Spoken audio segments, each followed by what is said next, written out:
মানুষ কখনো কারোর সাথে ঝগড়া করে না, বেশি কথাও বলে না, এক কোনায় বসে বসে সারাদিন শুধু হাদিস লিখে হাদিস মুখস্থ করে। এত ভদ্র মানুষটা দৌড়াও কেন? আবু হুরায়রা বলতেছে, তোমার জবাব দেওয়ার সময় নাই, জামা ছাড়ো, জবাব দিয়ে তোমাকে দিতে হবে। আবু হুরায়রা বললেন, আমি দেখতে চাই, এজন্য দৌড়াচ্ছি যে আমি দৌড়ে আগে বাড়িতে পৌঁছি নাকি আল্লাহ রসুলের দোয়া আমার আগে বাড়িতে পৌঁছে যায়। হযরত আবু হুরায়রা বাড়িতে গিয়ে যখন দরজায় নক করলেন, মা ভিতর থেকে তার ডাকে সাড়া দিলেন। মায়ের আওয়াজের মাঝে আবু হুরায়রার শিরকের কর্কশতা পেলেন না।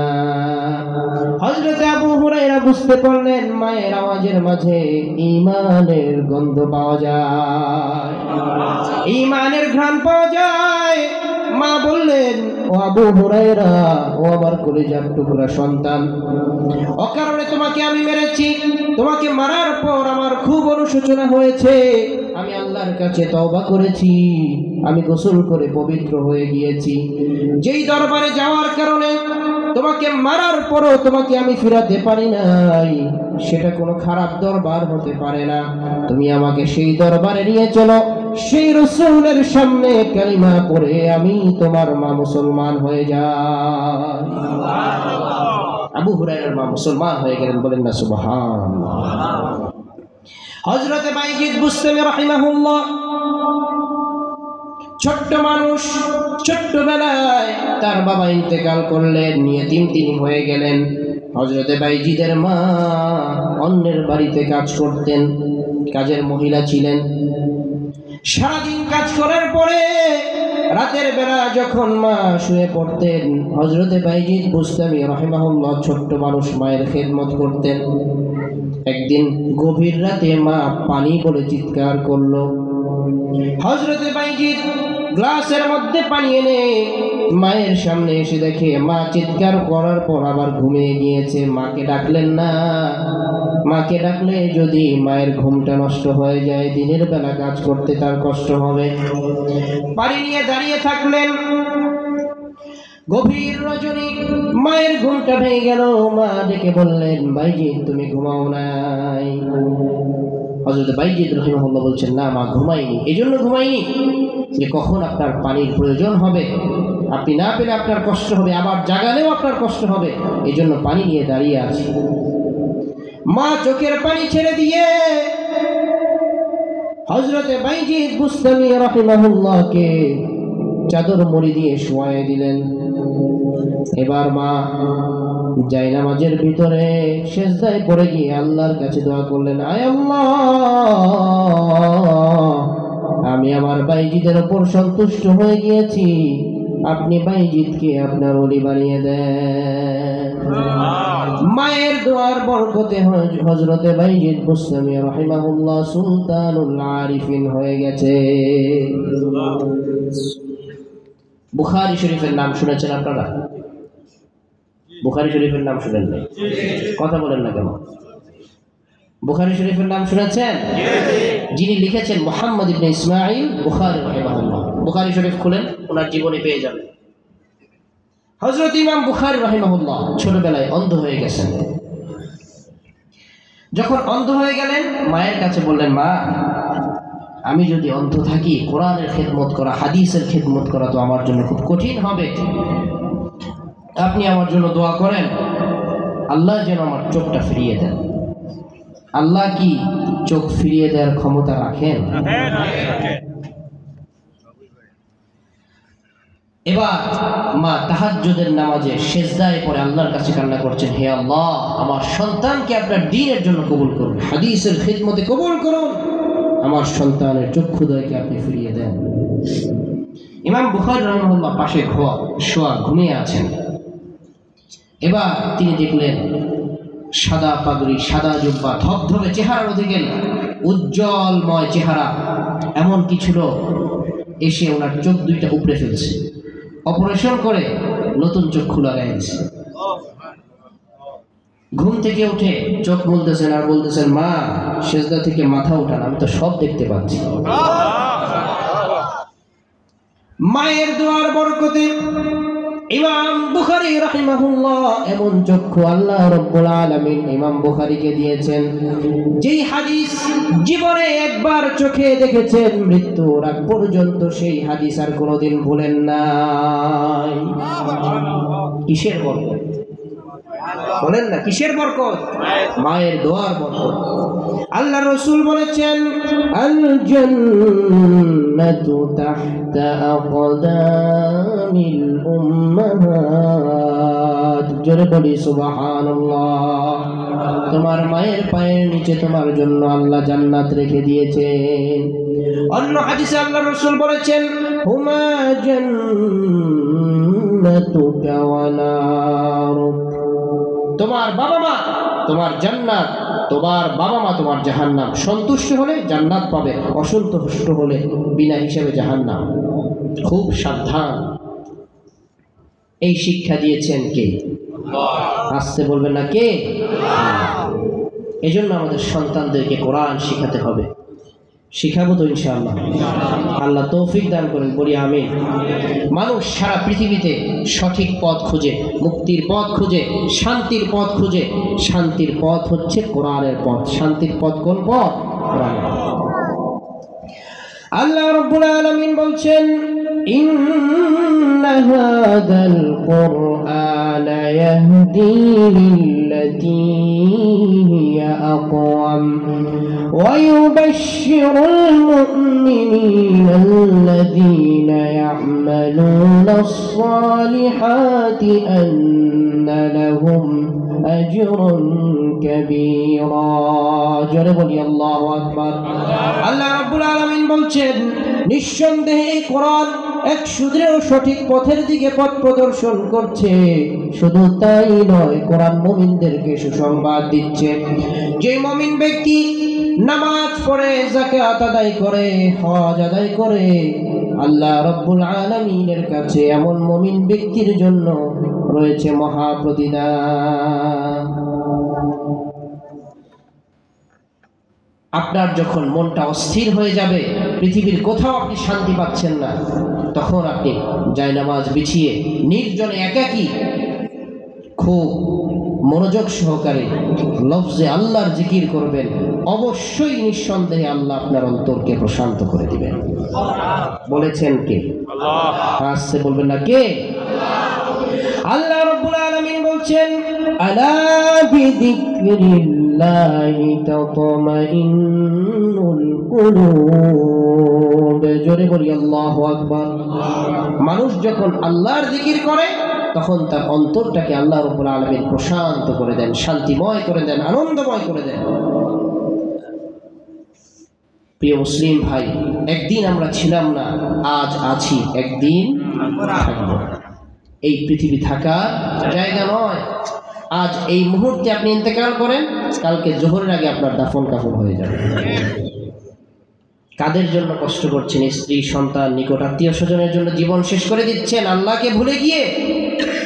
আপনি এখন মৃত্যুবরণ করেন, সর্বপ্রথম আপনার এই আপন মানুষগুলো আপনাকে মাটির নিচে দাফন করার জন্য সর্বপ্রথম প্রস্তুতি নেবে।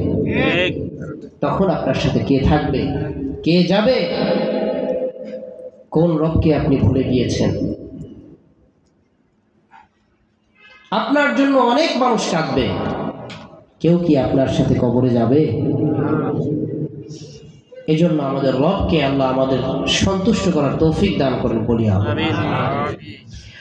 আল্লাহ রাব্বুল আলামিন বলছেন, ইয়া আইয়ুহাল ইনসানু মা গাররাকা বিরাব্বিকাল কারীম।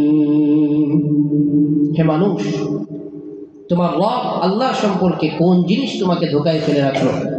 কার পিছনে ঘুরছো তুমি? কিসের পিছনে ছুটছো? কেন তুমি তোমার রবের কাছে আসো না? কেন তুমি নামাজ পড়ো না? কেন তুমি যাকাত আদায় করো না? কেন হজ করছো না? কেন তুমি তোমার রবের দাসত্ব করছো না?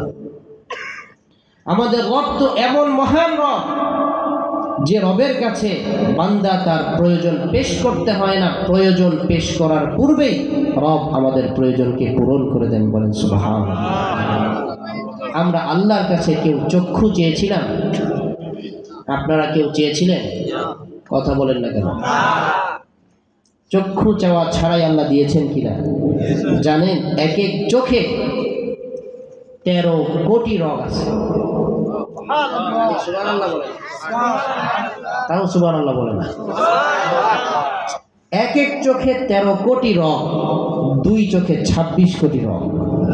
এই জন্য চিকিৎসা বিজ্ঞানীরা সহজে নাস্তিক হয় না, বুঝতে পারে যে এই নিপুণ সৃষ্টি কোন স্রষ্টার অস্তিত্ব ছাড়া, স্রষ্টার হাত ছাড়া সম্ভব নয়। আল্লাহ জানেন আমার বান্দা রাস্তায় চলাফেরা করবে, চোখের ভিতরে ময়লা গিয়ে চোখটা নষ্ট হয়ে যাবে, এই জন্য চোখের পর্দার ব্যবস্থা করেছে। আল্লাহ জানেন পর্দা ভেদ করে ভিতরে ময়লা ঢুকবে, এজন্য পরিষ্কার করার জন্য অটোমেটিকলি চোখের মাঝে এক ঔষধীয় পানির সৃষ্টি করেছেন। সুবহানাল্লাহ বলবেন না? এক জায়গায় যদি পানিটা জমে থাকে, চোখটা লাল হয়ে যেতে পারে, নরম জায়গা নষ্ট হতে পারে। পানিটা যেন সাপ্লাই হয়, প্রবাহিত হয়, সঞ্চালন হয়। রব্বুল আলামিন সেই সঞ্চালনের জন্য, প্রবাহিত হওয়ার জন্য অটোমেটিকলি পলক ফেলার ব্যবস্থা করেছেন। আল্লাহ রব্বুল আলামিন বলছেন, আলাম নাজআল লাহু আইনাইন ওয়া লিসানান ওয়া শাফাতাইন। জোরে বলুন আল্লাহু আকবার। বান্দা, আমি তোমাকে চক্ষু দেই নাই, শত সহস্র নিয়ামত তোমাকে দেই নাই, কেন তুমি আমার ইবাদত করবে না? কেন তুমি আমার দাসত্ব করবে না? এই পৃথিবী থেকে সূর্যটা 13 লক্ষ গুণ বড়। পৃথিবী থেকে সূর্য কত গুণ বড়? 13 গুণ নয়, 13 লক্ষ গুণ বড়। বিজ্ঞানীরা ফিতা দিয়ে সূর্য মাপছে, কথা বলে না। সূর্য ফিতা দিয়ে মাপা সম্ভব? বললো যে 13 লক্ষ গুণ, এটা একটা আন্দাজ করছে। সূর্যের কাছে যাওয়াই তো সম্ভব না। সূর্যের উপরে যে তাপমাত্রা 6000 ডিগ্রি সেলসিয়াস। সুবহানাল্লাহ বলবেন না? বাংলাদেশে তাপমাত্রা কত? 35, 40, 45, 50 হয়েছে আজ পর্যন্ত। 6000 ডিগ্রি সেলসিয়াস। সূর্যের ভিতরে যে তাপমাত্রা 1.5 কোটি ডিগ্রি সেলসিয়াস। এটার আশেপাশে যাওয়া সম্ভব নয়। এটা আন্দাজ করেছে 13 লক্ষ গুণ বড় হতে পারে, কম বেশি আরো হতে পারে। যে সূর্যটা এত বড়, এত বড় 3 কোটি সূর্যকে খেয়ে ফেলতে পারে একটা তারকা। আল্লাহু আকবার বলবেন না? তারকাটা কত বড়? এরকম একটা তারকা মহাশূন্যে আল্লাহ সৃষ্টি করেননি। আল্লাহ মহাশূন্যে বিলিয়ন, ট্রিলিয়ন, কোটি কোটি তারকা সৃষ্টি করেছেন। বিজ্ঞান বলছে কিয়ামত পর্যন্ত তারকা গণনা করে শেষ করা সম্ভব নয়। শুধু তাই নয়, এমনও তারকা আল্লাহ তাআলা সৃষ্টি করেছেন যেই তারকা সৃষ্টির পর আজও পর্যন্ত এর আলো পৃথিবীতে আসে নাই। যেই তারা এত বড়, সেই তারাকে আল্লাহ রাব্বুল আলামিন ঘূর্ণন করার জন্য একটি রেঞ্জ দিয়েছেন, সীমানা দিয়েছেন।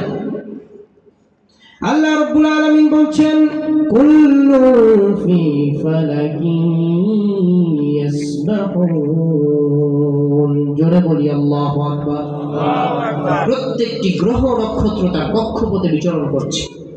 সূরা রহমান রব্বুল আলামিন বলছেন, আশ-শামসু ওয়াল কমারু বিহুসবান ওয়ান নাজমু ওয়াশ-শাজারু ইয়াসজুদান। জোরে বলি আল্লাহু আকবার। সূর্য চন্দ্র আল্লাহর হিসাব মেনে চলছে। গাছপালা, তারকারাজি আল্লাহ রাব্বুল আলামিনকে প্রতিনিয়ত সিজদা করছে। বলেন সুবহানাল্লাহ। আপনি দেখছেন প্রবল বেগে বাতাস বয়ে যাচ্ছে, গাছের পাতা নড়ছে, আল্লাহ বলছেন না, শুধু পাতা নড়ছে না, পাতা নড়ে নড়ে গাছ নুয়ে আল্লাহকে সিজদা করছে। তারকারাজি আল্লাহকে সিজদা করছে। এত বড় সৃষ্টি আল্লাহকে সিজদা করছে, তুমি কেন আল্লাহকে সিজদা করবে না? কেন আল্লাহর ইবাদত করবে না? আল্লাহ রাব্বুল আলামিন তারকাকে মহাশূন্যে ঘূর্ণন করার জন্য একটি রেঞ্জ দিয়েছেন, সীমানা দিয়েছেন। তারা যদি কখনো তার সীমানাকে অতিক্রম করে ফেলে, ভুল করে, মহাশূন্যে রব্বুল আলামিন সৃষ্টি করেছেন। বিজ্ঞানের ভাষায় এটাকে বলা হয় ব্ল্যাক হোল। কি বলা হয়? Black hole. বাংলায় আপনি কালো কুয়া বলতে পারেন। ছোট্ট বাচ্চার মুখের মাঝে চকলেট দিয়ে দিলে সে যেমন চিবিয়ে খেয়ে ফেলে, এই ব্ল্যাক হোল এত বড় তারকাকে এইভাবে চিবিয়ে খেয়ে ফেলে। সুবহানাল্লাহ বলবেন না? তাহলে এই ব্ল্যাক হোল কত বড়? বিজ্ঞান বলছে এই ব্ল্যাক হোল এত বিলিয়ন ট্রিলিয়ন মহাশূন্যে রয়েছে যার গণনা করে কিয়ামত পর্যন্ত শেষ করা সম্ভব নয়। এই ব্ল্যাক হোলের আবিষ্কার বিজ্ঞান করেছে অল্প কিছুদিন আগে।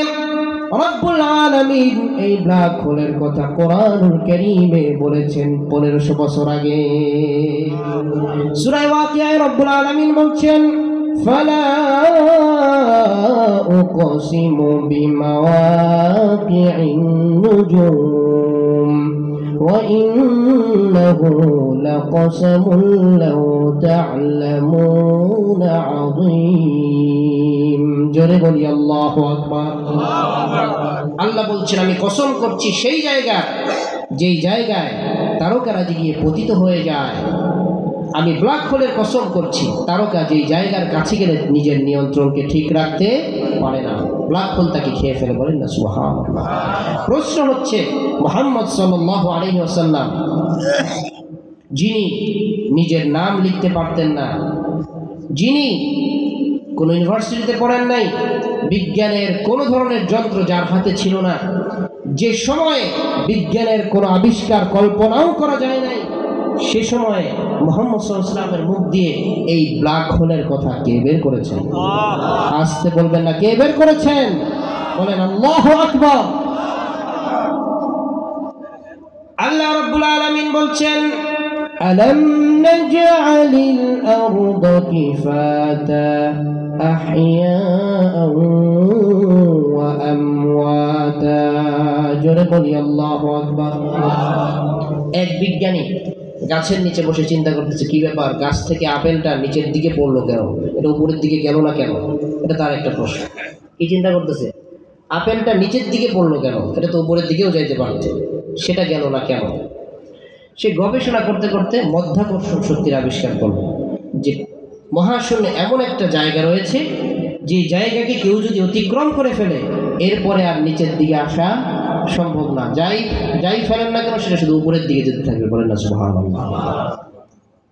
এই মধ্যাকর্ষণ শক্তির আবিষ্কার বিজ্ঞান করলো অল্প কিছুদিন আগে, কিন্তু এই কথা আল্লাহ রাব্বুল আলামিন কোরআনে বলেছেন 1500 বছর আগে।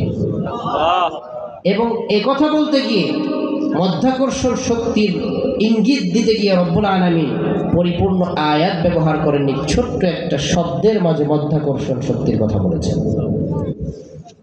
আল্লাহ বলছেন আলাম নাজআলিল আরদা কিফাতা, আমি কি জমিনকে ধারণ ক্ষমতার অধিকারী করি নাই? জমিন তো তোমাদেরকে ধরে রাখছে, তোমরা তো ঘুরছো কিন্তু তোমরা বুঝতে পারছো না। মধ্যাকর্ষণ শক্তি যদি না থাকতো পৃথিবীতে বসবাস করা, নড়াচড়ার কারণে তোমাদের জন্য সম্ভব হতো না। এটা সম্ভব করেছেন কে? আসছে বলবেন না কে?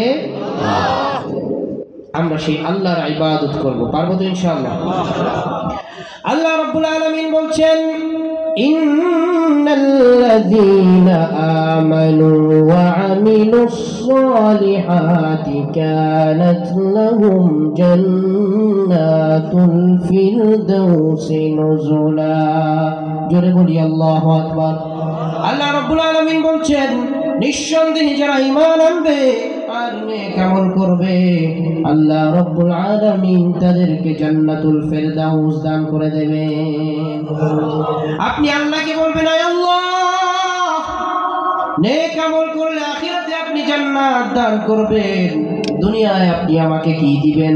আল্লাহ রাব্বুল আলামিন সেই জবাব কোরআনুল কারীমের মাঝে দিচ্ছেন। আল্লাহ বলছেন মান আমিলা সালিহান মিন যাকারিন আও উনসা ওয়া হুয়া মুমিন ফালানুহইয়ান্নাহু হায়াতান তাইয়্যিবাহ। জোরে বলি আল্লাহু আকবার।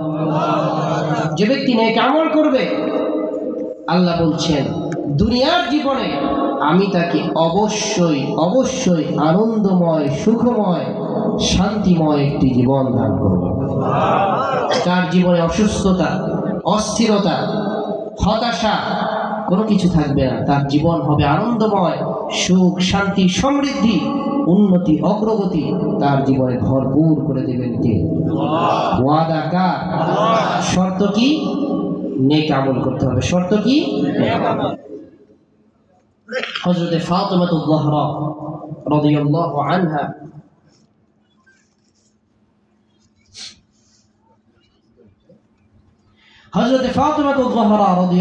আনহা তিনি আল্লাহ রাসূলের ইন্তেকালের সময় খুব কান্না করছিলেন। আল্লাহ রাসূল, বুখারীর হাদিস, হযরত ফাতিমাতুল জাহরাকে ইশারা করলেন, তোমার মুখ, তোমার কান আমার মুখের কাছে আনো। আল্লাহ রাসূল এতটাই অসুস্থ ছিলেন যে কাছে গিয়ে কথা বলবেন এই অবস্থা রাসূলের ছিল না। হযরত ফাতিমাতুল জাহরা রাদিয়াল্লাহু আনহা আল্লাহ রসুলের কাছে আসলেন। আল্লাহ রসুল কানে কানে বললেন, মা বেশি কেঁদো না, আমার ইন্তেকালের পর সর্বপ্রথম তোমার সাথে আমার সাক্ষাৎ হবে। হয়েছেও তাই। হযরত ফাতিমাতুল জাহরা মাত্র 6 মাস পর, আল্লাহ রসুলের ইন্তেকালের 6 মাস পর তিনিও ইন্তেকাল করেছেন। হযরত ফাতিমাতুল জাহরা ইন্তেকালের সময় তিনি আলীকে ওসিয়ত করলেন, আমি যদি রাতের বেলা ইন্তেকাল করি, খুব বেশি জনসমাগমের প্রয়োজন নাই, অল্প কিছু সংখ্যক মানুষের মাধ্যমে আমার জানাজার ব্যবস্থা করে আমাকে দাফন করে দিবেন। আলী প্রশ্ন করলেন, কেন? ফাতিমাতুল জাহরা রাদিয়াল্লাহু আনহা উত্তর দিলেন, যদিও মানুষ খাটিয়ার মাঝে যখন আমার লাশ রাখা হবে, আমার চেহারা যদিও মানুষ দেখবে না, কিন্তু মনে এটা আসতে পারে ফাতেমা লম্বা ছিল নাকি বেটে ছিল, মোটা ছিল নাকি চিকন ছিল। এইটা যদি মনে আসে আমার পর্দার খিলাফ হবে, এজন্য বেশি মানুষের সমাগমের প্রয়োজন নেই। সুবহানাল্লাহ বলবেন। আজ পৃথিবীতে, সারা পৃথিবীতে যত অপসংস্কৃতি, অন্যায়, অত্যাচার, অবিচার, এর সব কিছুর মূল কারণ হচ্ছে পুরুষ এবং নারীরা আল্লাহর বিধান পর্দার খিলাফ করছে। কথা বলেন না কেন? পর্দা কার বিধান? মানা ওয়াজিব, সুন্নত নাকি ফরজ? মানব তো ইনশাআল্লাহ। আল্লাহ রাসূল বলেছেন, কুল্লুকুম রাঈন ওয়া কুল্লুকুম মাসউলুন আন রাইয়াতিহি, তোমরা প্রত্যেকেই জিম্মাদার। তুমি যদি পিতা হও, সন্তানের উপর তোমার জিম্মাদারি রয়েছে। তুমি যদি স্বামী হও, স্ত্রীর উপর তোমার জিম্মাদারি রয়েছে। তুমি যদি শাসক হও, তোমার অঞ্চল, তোমার রাষ্ট্র, এর ওপর তোমার জিম্মাদারি রয়েছে। এই সম্পর্কে তোমাকে জিজ্ঞাসা করা ছাড়া তোমাকে জান্নাত দেওয়া হবে না। হযরত ওমর ইবনে খাত্তাব রাতের বেলা চাদর মুড়ি দিয়ে ঘুরতেন। একজন সাহাবী তাকে জিজ্ঞেস করলেন, ওমর, সারাদিন আপনি কষ্ট করে রাষ্ট্র চালান, আবার রাতের বেলা না ঘুমিয়ে চাদর মুড়ি দিয়ে ঘুরেন, কেন এগুলো করেন? ওমর ইবনে খাত্তাব বলছেন, আমার শাসনামলে কোনো মানুষ তো দূরের কথা, রাস্তার কোনো কুকুর না খেয়ে যদি কষ্ট করে, ওমরকে যদি আল্লাহ কিয়ামতের দিন জিজ্ঞেস করে, আমি ওমর জবাব দিয়ে জান্নাতে যেতে পারবো না। আপনি মাদ্রাসার মুহতামিম, ছাত্র সম্পর্কে আপনাকে জিজ্ঞাসাবাদ করা হবে। আল্লাহ রাব্বুল আলামিন আমাদেরকে কিয়ামতের দিন নাজাতের ফয়সালা করেন, বলি আমিন। হযরত ফাতিমাতুল জাহরা রাদিয়াল্লাহু আনহা যখন ইন্তেকাল করলেন, হযরত আলী রাতের বেলা ফাতিমার লাশ নিয়ে কষ্ট করছেন। হযরত আবু যর গিফারি রাদিয়াল্লাহু আনহু তিনি আল্লাহর রাসূলের ইন্তেকালের পর কষ্টে মদিনা থেকে শামে চলে গিয়েছেন। আল্লাহর রাসূল মদিনায় নাই। আবু যর গিফারি সেটা সহ্য করতে পারে না। আল্লাহর রাসূলের ইন্তেকালের শোকে আবু যর গিফারি শামে চলে গেলেন। আল্লাহর রাসূল হযরত আবু যর গিফারিকে স্বপ্নে দেখালেন, আবু যর, ফাতেমা ইন্তেকাল করছে, আমার কলিজার টুকরা। আলী তার লাশ নিয়ে কষ্ট করতেছে, দ্রুত যাও কবর খননের ব্যবস্থা করো। বলেন সুবহানাল্লাহ। হযরত আবু যর গিফারি রাদিয়াল্লাহু আনহু আল্লাহর রাসূল এর স্বপ্ন দেখে দৌড়ে আসলেন মদিনায়। আলীর দরজায় করাঘাত করলেন। আলী বললেন, আবু যর কোথা থেকে আসছো? হযরত আবু যর গিফারি বললেন, আমি আসি নাই, আল্লাহর রাসূল আমাকে দ্রুত আসতে বলেছে। সুবহানাল্লাহ বলবেন না? ঠিক আছে, খবর যখন জেনেই গেছো, জোরে লিল্লাহি তাকবীর, নারায়ে তাকবীর, নারায়ে তাকবীর, নারায়ে রিসালাত। প্রধান মেহমানের আগমন, প্রধান মেহমানের আগমন, মাহফিলের পক্ষ থেকে নারে তাকবীর, নারে রিসালাত। আজকের মাহফিল নারে তাকবীর। আজকের প্রধান মেহমান চলে এসেছেন, আমি আলোচনা দীর্ঘ করছি না। এবার হযরত ফাতিমাতুল জোহরা রাদিয়াল্লাহু আনহার ইন্তেকালের পর আবু যর গিফারি যখন কবর খনন করা শেষ করলেন, কবর থেকে যখন উঠে আসছেন, ইতিহাসের গ্রন্থে পাওয়া যায় আবু যর গিফারি কবরের মাটিকে লক্ষ্য করে বললেন, হে কবরের মাটি, জানো আজ তোমার মাঝে কাকে রাখা হবে? যিনি দুনিয়ায় থাকতে জান্নাতের সার্টিফিকেট পেয়েছেন, সাইয়্যিদাতু নিসাই আহলিল জান্নাহ, যিনি জান্নাতের যুবকদের সর্দার, সাইয়্যিদা শাবাবি আহলিল জান্নাহ, হাসান হুসাইনের মা, যিনি রাসূলুল্লাহ সাল্লাল্লাহু আলাইহি সাল্লামের কলিজার টুকরা, তাকে তোমার মাঝে রাখা হবে। খবরদার বেয়াদবি করবে না। কবরের মাটির জবান আল্লাহ খুলে দিলেন। কবরের মাটি বলল, আমি কোনো ব্যক্তি পরিচয় চিনি না, আমি চিনি আমল। আমল ভালো হলে ব্যবহার ভালো হবে, আমল খারাপ হলে ব্যবহার খারাপ হবে। সুতরাং আল্লাহ রব্বুল আলামিন আমাদেরকে নেক আমল বেশি বেশি করে জান্নাত অর্জন করার, রব্বুল আলামিনের সন্তুষ্ট অর্জন করার তৌফিক দান করেন, বলি আমিন। আল্লাহ বলছেন, ফাদখুলি ফি ইবাদি ওয়াদখুলি জান্নাতি, তুমি আমার বান্দা হয়ে যাও, আমি তোমাকে জান্নাত দিয়ে দিব। আল্লাহ রাব্বুল আলামিন আমাদেরকে কবুল করুন। সুবহানাল্লাহি ওয়া বিহামদিহি, সুবহানাকাল্লাহুম্মা ওয়া বিহামদিক, আশহাদু আল লা ইলাহা ইল্লা আনতা আস্তাগফিরুকা ওয়া আতুবু ইলাইক। আসসালামু আলাইকুম ওয়া রাহমাতুল্লাহি ওয়া বারাকাতুহু।